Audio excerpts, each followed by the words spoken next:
Praise the lord. యేసు రక్తమే జయము. మన రక్షకుడు మన విమోచకుడైన యేసుక్రీస్తు పరిశుద్ధ నామములో అందరికీ వందనాలు. చిన్న ప్రార్థన ద్వారా ఉదయకాల వాక్యధ్యానం చేసుకుందాము. పరిశుద్ధుడ మహాగణుడు అని దేవ యేసయ్య, సర్వాధికారినైనా మీకే వేలాది వందనములు, కృతజ్ఞత స్తోత్రం చెల్లించుకుంటున్నాను.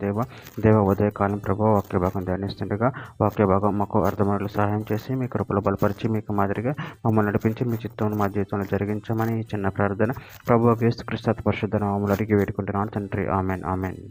కీర్తనల గ్రంథం 103వ అధ్యాయం 10వ వచనం. మన పాపములను బట్టి మనకు ప్రతీకారం చేయలేదు, మన దోషములను బట్టి మనకు ప్రతిఫలం ఇయ్యలేదు. ఆమెన్. దేవుడి వాక్య భాగం దీవించునుగాక. ప్రభునందు ప్రియులారా, ఇక్కడ వాక్య భాగంలో గమనించినట్లయితే మన పాపములను బట్టి మనకి ప్రతీకారం చేయలేదు, మన దోషములను బట్టి మనకు ప్రతిఫలం ఇయ్యలేదు. అదేవిధంగా ఇక్కడ వాక్య భాగంలో గమనించినట్లయితే కీర్తనల గ్రంథం 130వ అధ్యాయం 3వ వచనం. యెహోవా నువ్వు దోషములను కనిపెట్టి చూచిన యెడల ప్రభువా ఎవడు నిలవగలడు. నెహెమ్యా గ్రంథం 9వ అధ్యాయం 31వ వచనం. అయితే నువ్వు మహోపకారివై ఉండి వారిని బొత్తిగా నాశనం చేయకయు విడిచిపెట్టకయు ఉంటివి. నిజముగా నువ్వు కృపా కనిక్రమ గల దేవుడివై ఉన్నావు. యోబు గ్రంథం 11వ అధ్యాయం 6వ వచనం. ఆయన జ్ఞాన రహస్యమును నీకు తెలియజేసిన మేలు, అప్పుడు జ్ఞానము నీ యోచనకు మించినదని నువ్వు తెలుసుకొందువు. నీ దోషములు అధిక భాగం దేవుడు మర్చిపోయి ఉన్నాడని తెలుసుకొనుము. విలాపవాక్యముల 3వ అధ్యాయం 22వ వచనం. యెహోవా కృపగలవాడు, ఆయన వాత్సల్యత ఎడతెగక నిలుచుతున్నది కనుక మనము నిర్మూలము కాకుండా వారము. హబక్కూకు గ్రంథం 3వ అధ్యాయం 2వ వచనం. యెహోవా నిన్ను గుర్చిన వార్త విని నేను భయపడుచున్నాను. యెహోవా సంవత్సరములు జరుగుచుండగా నీ కార్యము నూతనపరచుము, సంవత్సరములు జరుగుచుండగా దానిని తెలియచేయము. కోపించుచునే వాత్సల్యమును జ్ఞాపకమునకు తెచ్చుకొనుము. దానియేలు గ్రంథం 9వ అధ్యాయం 18-19 వచనంలో.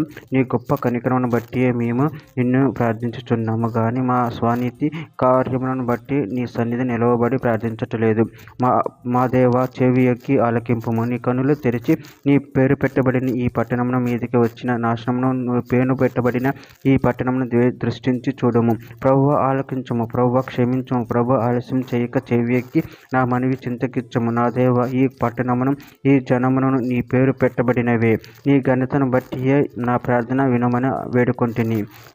చివరిగా ఒక మాట. కీర్తన గ్రంథం 119 అధ్యాయం 124 వచనం. నీ కృప చొప్పున నీ సేవకుని మేలు చేయుము, నీ కట్టలు నాకు బోధింపుము. ఆమె. దేవుడి వాక్య భాగం దీవించడానికి చిన్న ప్రార్థన చేసుకుందాము. పరిశుద్ధుడ మహాగణుడు అని దేవ యేసయ్య, సర్వాధికారి నాయన, మీరు ఇచ్చిన వాక్యదానం బట్టి ప్రభావ మీ కృతజ్ఞతలు చెల్లించుకుంటున్నాను తండ్రి. నాయన మీరే మాకు కనిక్రమం వాత్సల్యత చూపే దేవుడే ఉన్నారు తండ్రి. నీ ప్రేమలో కృపలో మమ్మల్ని బలపరిచి మీకు మాదిరిగా మమ్మల్ని నడిపించి మీ చిత్తాన్ని మా జీవితంలో జరిగించమని చిన్న ప్రార్థన ప్రభువు యేసుక్రీస్తు పరిశుద్ధ నామములో అడిగి వేడుకుంటున్నాను తండ్రి. Amen amen.